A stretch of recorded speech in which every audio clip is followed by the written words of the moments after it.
बिस्मिल्लाहिर्रहमानिर्रहीम। अस्सलाम वालेकुम ख़वातीन व हज़रात।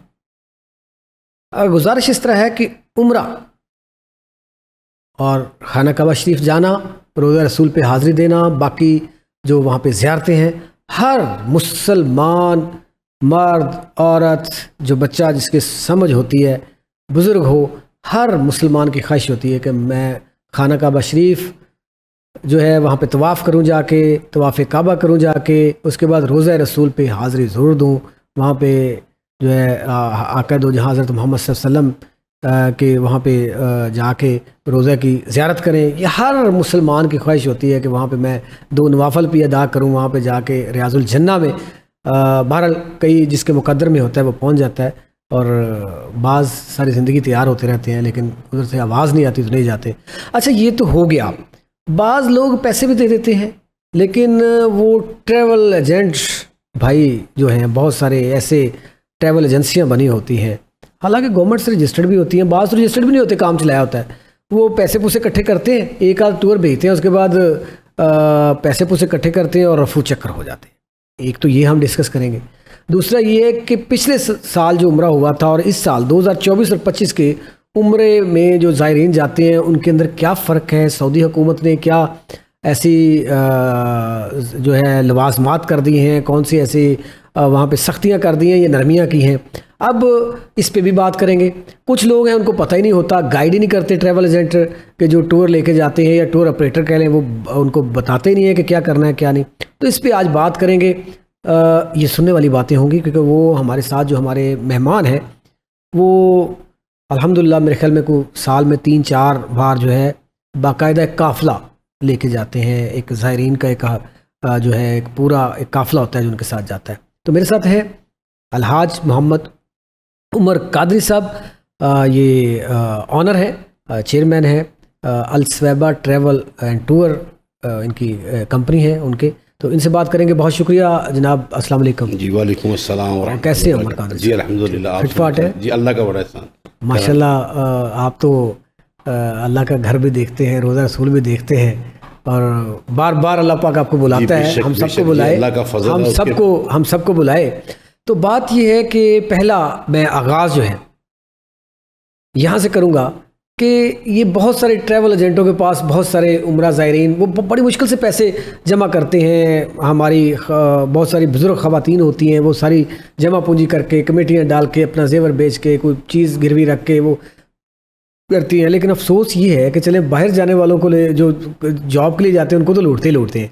अब जो अल्लाह के घर जाते हैं, जो रोज़ा रसूल पे जाना, तो उनको भी लूट लेते हैं। तो कैसे ट्रैवल एजेंटों के पास जाना चाहिए, और ये जिस तरह के ट्रैवल एजेंट फ्रॉड कर रहे हैं उनके खिलाफ हुकूमत को क्या करना चाहिए? जी, असल में ये है कि लोग सबसे पहले ट्रैवल एजेंट भी जो है ना, वो भी बहुत ज़्यादा इस तरह सामने आते हैं कि यहाँ पे लोगों को कुछ कहते हैं और वहाँ पे कुछ होता है, और कुछ ऐसे भी हैं जो सिरे से यहाँ से लेके भी नहीं जाते।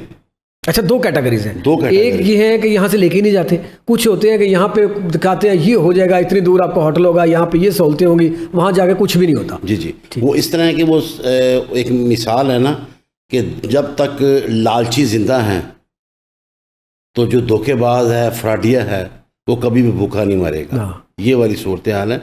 वो 5,000 10,000 पैकेज को डाउन करके बेचते हैं। उनका एक तरीका वारदात है कि उन्होंने 50 बंदों का ग्रुप बनाया, उसमें उन्होंने 10,000 पर पर्सन कम लेके 5 लाख रुपया कम लिया और ग्रुप को रवाना कर दिया।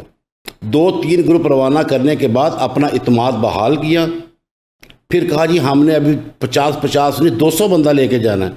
200 के पैसे लिए और रफू चक्कर हो गए। ये तरीकाकार है। और कुछ ये थे कि वहाँ पे जाके हाजियों को पता नहीं होता, जो जाने वाले होते हैं उन्हें क्या मालूम कि वहाँ पे कौन, जो फर्स्ट टाइम जा रहा है उसे नहीं पता। उसका यही आइडिया है कि मैं आउट ऑफ कंट्री जा रहा हूँ, सऊदीया जा रहा हूँ, वहाँ पे जाके मुझे बड़ी आलीशान रहाइश मिलेगी, बड़ी 5 स्टार रहाइशें मिलेंगी। हालांकि ऐसे नहीं है। 5 स्टार होटल का 5 स्टार का पैकेज है, और जो सस्ते वाली बिल्डिंग्स, उन बिल्डिंग्स को मैं आपको एक मिसाल दूं, जैसे हमारे अंदरून शहर के अंदर जो बिल्डिंग्स है, पुरानी बिल्डिंग्स, 200-200 साल पुरानी बिल्डिंग्स में लोग रहते हैं, और इंतहाई खस्ता हाल बिल्डिंग्स हैं जहाँ पे जाके हाजियों को रखा जाता था। तो अभी काफ़ी हद तक सऊदी ने गवर्नमेंट ने वो बिल्डिंगों को डिमोलिश कर दी है और भी वो कर रहे हैं। पुरानी बिल्डिंग्स जो है उनको डिमोलिश कर रहे हैं। उनका जो 2030 का विजन है ना, उसके अंदर वो काफ़ी चीज़ों को चेंज कर देंगे। पिछले साल जो हज और उम्रा के मामलात थे वो थोड़े डिफरेंट थे। अब इस साल आपको अच्छा, मैं उस पर आऊँगा। पहले मुझे ये बताएं कि वो जो ट्रैवल एजेंट हैं जो इस तरह करते हैं कि फ्रॉड कर लेते हैं या वहाँ पे जाके सहूलतें वो नहीं देते जिनकी कमिटमेंट की होती है, इनके खिलाफ क्या एक्शन होना चाहिए? इनके खिलाफ एक्शन ये है कि हमारा एक अदारा यहाँ पे टूरिज़्म का है, एक लाइसेंस मिलता है, FIA बैठा हुआ है, तो उनके खिलाफ एक्शन शिकायत करें वहाँ पे। बिल्कुल शिकायत होनी चाहिए। बल्कि अगर कोई बंदा सऊदीया में मौजूद है और उसके साथ जो अगर वो किसी पे करके गया है, उसको वहाँ पे सहूलियात उसके मुताबिक नहीं मिल रही, तो वो चला जाए वहाँ पे। अच्छा, पिछले दिनों मैंने प्रोग्राम किया था हज मुतासिन के ऊपर, जो लोग नहीं जा सके थे उनके ऊपर, तो वहाँ पे सब अच्छे की बात थी, सब कह रहे थे कि मैं भी फरिश्ता हूँ, मैं भी फरिश्ता हूँ, मैं भी फरिश्ता हूँ, और मैं भी ऐसे ही समझ रहा था। उस दौरान फिर एक दोस्त की कॉल आ गई कि फ़लाँ बंदे को आपने बैठाया हुआ था, इससे तो मैंने भी पैसे लेने हैं इतने। ठीक है, बात ये है कि अपने मुंह से तो हर बंदा मियाँ मिठू बनता है। बिल्कुल इसी तरह कादरी साहब, मोहम्मद उमर कादरी, अहमद अल स्वैबा ट्रैवल पे लोग क्यों इतमाद करें? क्या वो भी तो उनमें से है ना? तो आप पे क्यों इतमाद करें लोग? आप भी तो कर सकते हैं लोगों के साथ धोखा। जी जी बिल्कुल इसी तरह है। अल्हम्दुलिल्लाह अल्लाह के फजल कितनी देर से काम कर रहे हैं आप? मैं 2012 से। 2012 से कितने टूर अब तक ले जा चुके हैं आप? मेरे पहले जो 2012 से लेके 16 तक सिर्फ 2 टूर, 1 टूर, 2 टूर था साल के। जी जी साल का बस। फिर उसके बाद 2016 के बाद 3 टूर, 4 टूर, अब पिछले साल अल्हम्दुलिल्लाह 5-6 टूर जो है हमारे अल्हम्दुलिल्लाह। ये आप ज़ायरीन को साथ लेके जाते हैं? जी जी मैं बिल्कुल ग्रुप के साथ जाता हूँ। मेरी कोशिश होती है कि मैं ग्रुप को साथ लेके जाऊँ, इंडिविजुअल को कम भेजूँ ताकि वहाँ परेशानी का सामना परेशानी ना हो। इंडिविजुअल को अगर हम भेज भी देते हैं फिर भी कहीं ना कहीं परेशानी का सामना करना पड़ता है, क्योंकि हमारे यहाँ माइंड कुछ और होता है। वहाँ लोगों वो यूज्ड टू हैं, उन्हें नहीं पता ये उम्रे पे आए हैं कि इनकी खिदमत करनी है। अल्लाह और उसके रसूल के मेहमान हैं। अगर मेहमान समझ के ये खिदमत करे तो जनाब ये रिज़्क भी है और अजर भी है। अजर भी है, लेकिन यहाँ समझता कोई नहीं। समझता कोई नहीं। आप पे क्यों लोग तबार करें? बस ये अल्लाह का फजल है कि हम किसी के साथ धोखा नहीं करते।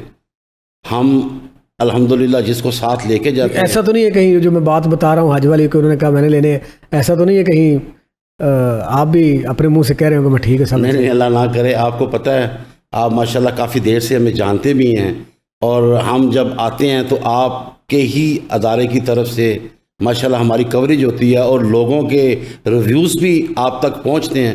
तो अल्लाह का फजल है अल्हम्दुलिल्लाह कि हम कोशिश करते हैं कि हम किसी को वहाँ पे डिस्टर्ब ना करें। अच्छा, अब एक अहम सवाल,